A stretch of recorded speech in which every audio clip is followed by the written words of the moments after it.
those in leadership are prepared to make some important sacrifices. In addition to leaders making sacrifices, the Vice President said the notion of respectful dialogue is also crucial, especially at this time, noting that setting up an inclusive platform for interfaith dialogue should be an important consideration by concerned stakeholders. Disu Kamara is the leader of the delegation. We have to contribute to peace building, and religions, both Christianity and Islam, have rich traditions in them to inspire their adherents to live peacefully with each other. It is time that we continue to emphasize the similarities that we have rather than focus on the differences that have been setting us apart and setting us on each other. The Vice President applauded the achievements of the center, urging it to be aggressive in the promotion of peace, unity, and religious tolerance. In the State House, Jide Onifade, NTA News.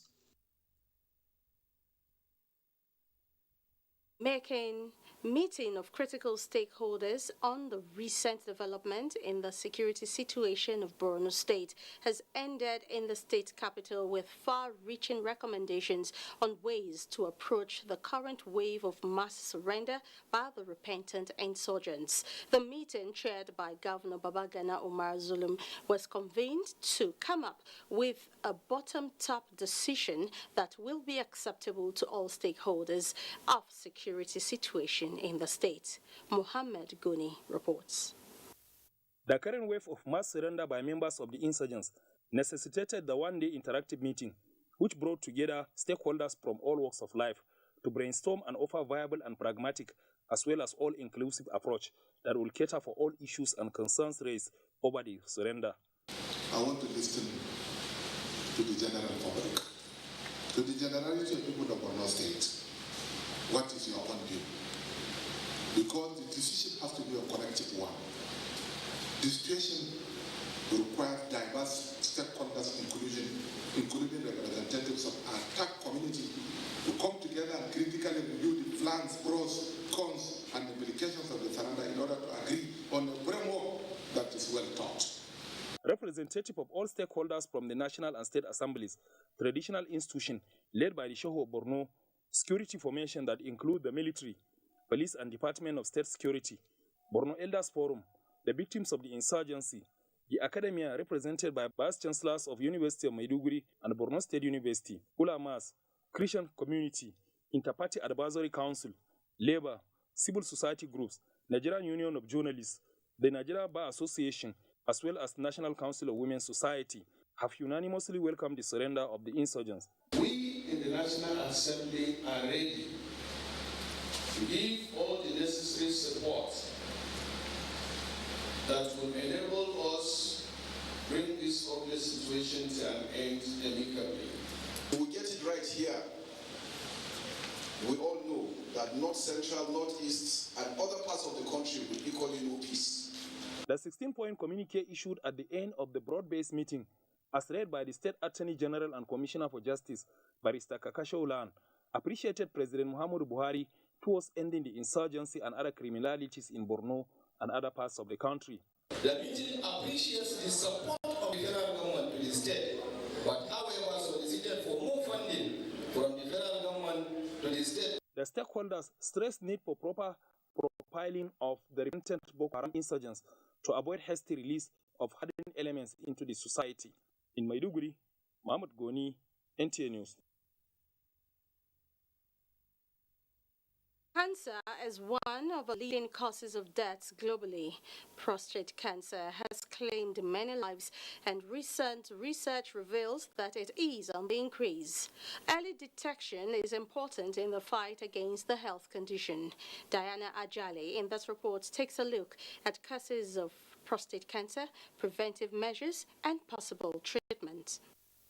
Data by the World Health Organization, WHO, shows that 70% of deaths from cancer occur in low and middle income countries, Nigeria inclusive. The National Cancer Plan report for 2018 to 2022 reveals that cancer is responsible for 72,000 deaths every year, with an estimated 102,000 new cases annually in Nigeria. The numbers are scary, but the good news here is that prostate cancer cases and death can be reduced with the use of prostate-specific antigen (PSA), blood test, and digital rectal examination (DRE). A critical question is, how many people know about prostate cancer? Kind of cancer that affects men at the rectum area. The government should be able to do awareness for people to know about that prostate cancer. How often do they go for screening? Recently, I've not done. I've not done. Enlightenment campaigns have been on, and experts are not relenting at ensuring that men do the needful as it relates to prostate health. One major cause is age. How do you prevent getting old? The other thing is genetics. Things that you inherit from your parents, how do you prevent that? The only other way that I see that we can ameliorate the causes of prostate cancer is by early detection. Experts say prostate cancer is one of the common types of cancers, so regular medical checkup is important as early detection is key to saving lives. In Lagos, Diana Ajale, NTA News. And joining us live via Zoom to discuss the prevalence of prostate cancer in Nigeria is consultant urologist Dr. Rufus Ojewola. Thank you, Doctor, for joining us on Panorama today. Thank you for having me. Now, first and foremost, let's just hit the nail at the right spot. Is prostate cancer a death sentence? Yeah, I will not say that prostate cancer is a death sentence, but as we know, cancers generally, they are of public health concerns generally, and prostate cancer is one of them, and it's one of the commonest cancers that we see around. It is, however, not a death sentence because if prostate cancer is detected early, it can be treated and it is curable. So I will not say that it's a death sentence. It's something that is treatable if it is detected early. And I think that is why we are here to discuss how it can be detected early so that it can be curable. Thank you. Okay, now, Doctor, how can we, determine the presence of prostate cancer and its characteristics? Is it genetic? Yes, prostate cancer to some extent has some genetic predisposition because we've seen situations where clusters of men in a family have prostate cancer. And we've also have situations where the grandfather, the father, and the patient who is the son now also have prostate cancer. So prostate cancer has a kind of genetic predispositions in individuals. However, that is not the only risk factors. There are a number of other risk factors. I don't know if I should go ahead with that. Okay, yeah, you can. All right, okay. So cancer generally, up till now, we cannot say exactly the cause of cancers in the body. Exactly. But the best we know now is that there are certain risks that predispose a man or a woman or a child or an adult to developing a certain cancer. For prostate cancers, there are what we call major and established risk factors. Okay. First of them is age. Prostate cancer is quite rare in men below the age of 40. And the risk increases as a man ages. So the prevalence of prostate cancer in men in the 4th and 5th decade of life is quite low compared to 5th, 7th, and 8th decade of life. So the risk actually increases with age. So, and that is the major risk factor. And that is why for men less than 40 years of age, it is not likely that they will develop prostate cancer, even though they can develop cancers of other parts of the body. But as one is that 40, 50, 60, 70, and above, the risk of developing prostate cancer increases. So age is one of the most important, major, and established risk factor for prostate cancer. Okay, now, yes, please. do we now say that prostate cancer is for the elderly? Yes, it's a disease of middle age and the elderly, but it's much more commoner in the elderly. So you are correct in a way. But of Okay. course, it can occur in middle age, just like I said, 40, 45, 50, but the incidence is quite low compared to the elderly. So you are right in a way that it's a disease of the elderly. However, it's, I mean, common and can be found in middle age as low as 40, 45, 50 years of age. All right, now, doctor, at what age now do you suggest that men, since it's an ailment that is mainly associated with men, at what age do you think they should start checking themselves to prevent, as they say, early detection is key? Thank you very much. That is the right word. Early detection is the key. Because the truth of the matter is that you cannot prevent prostate cancer totally. And I will tell you the reason why. So if we cannot prevent it totally, then the aim or the goal should be early detection. And maybe I should just talk about the two other major risk factors then before I talk about this age that we advise people to screen. Okay. I've talked about age. The second most important risk factor is race. Prostate cancer is commoner in black men all over the world compared to their white counterparts, Chinese counterparts, and the people of other racial origin. Yeah. So it's something that is very, very common in black. So you can see age number one, race number two. And the third is what we mentioned earlier, family history, genetic factors, hereditary factors. It runs in family. And the risk a man in a family has is dependent on the degree of relatedness to an individual in the family that has it. For example, if a brother has it in the family, the risk is almost like 4 times than the general population. Secondly, aside from the degree of relatedness, the number of family members affected. If 2 or 3 members of a family have been affected by prostate cancer, the risk is higher for other members of the family that are yet to be diagnosed. So it has a lot of genetic implications. And of course, if the 2 or 3 generations have had it, the likelihood that the next generation in that family will have it is also high. Oh, okay, doctor, let me cut you in here. There is this myth that prostate cancer is as a result of a man's sexual activity. Is this true? That is one of the numerous erroneous beliefs about prostate cancer. Prostate cancer has nothing to do with sexual activity, at least as of today. Science has not established that. So maybe I should use this opportunity to talk about few erroneous conceptions about the cause of prostate cancer. As I said earlier, we don't know the cause yet, but there are risk factors. Whether excessive sex or inadequate sex, celibacy, sexually transmitted disease, multiple sexual partners, all of these has no role in the development or causation of prostate cancer. What is the role of enlightenment campaign here? How can it help in the fight to reduce the spread of prostate cancer?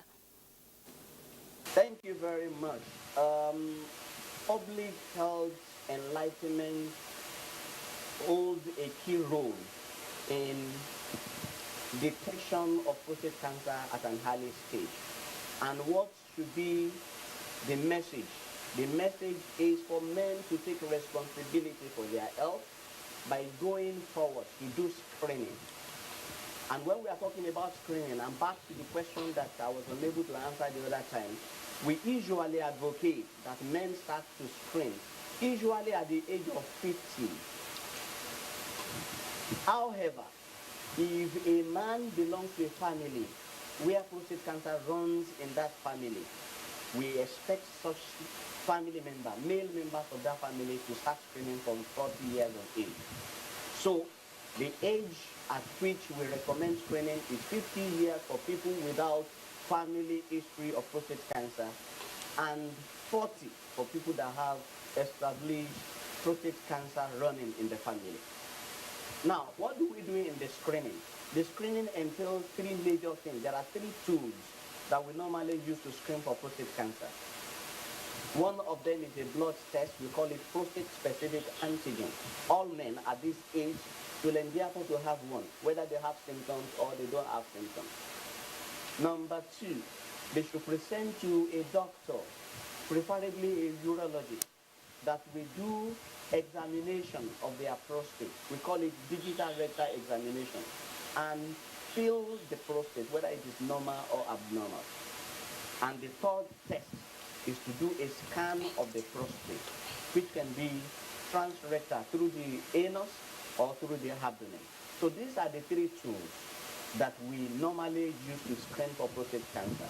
Thank you very much, Dr. Rufus Ojewola. I know there is a lot to talk about, but time will not permit us. But I hope that our people will take this advice to heart and start doing their checks regularly. Thank you, Dr. Rufus, for sharing your thoughts with us on Panorama.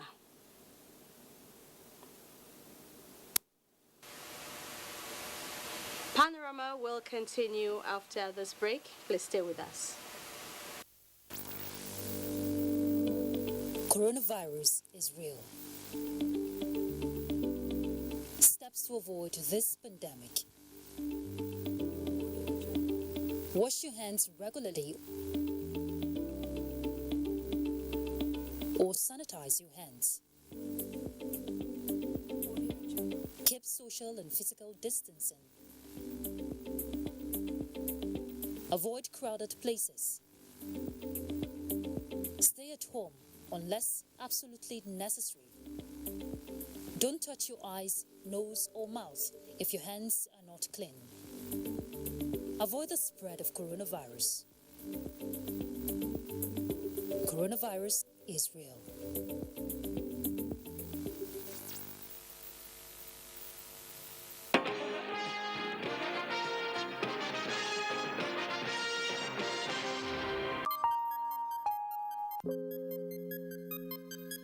The Delta variant is now the dominant COVID-19 strain, and it is spreading rapidly. This is a threat to the fight against the pandemic. Hengino June Adams examines the extent of its presence in Lagos. The Delta variant, according to recent research, targets the younger population, unlike previous strains. The workforce will be challenged because this younger population are the workforce of the country, and then the economy will take a batter. This development poses a huge setback to the progress achieved in the fight against the pandemic.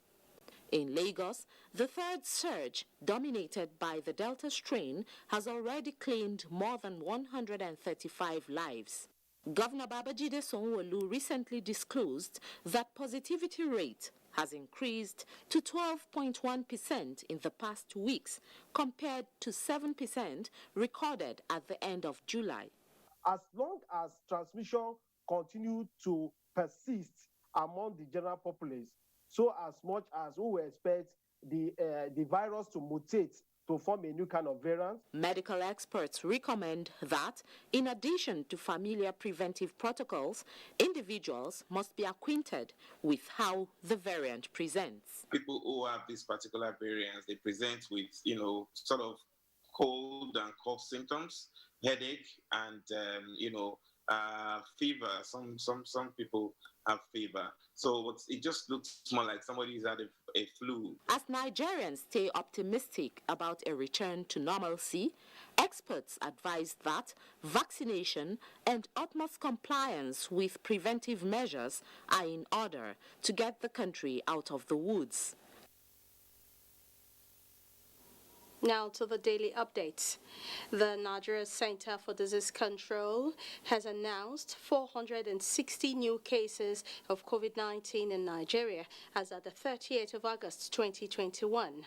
Rivers recorded the highest number of new cases with 164, followed by Lagos with 139, Edo 61, FCT 37, Bayelsa 20, Oyo 14. Others are Plateau 7, Ogun 6, and Anambra and Benue 4 cases each, Enugu 2, Cross River and Kaduna 1 case each.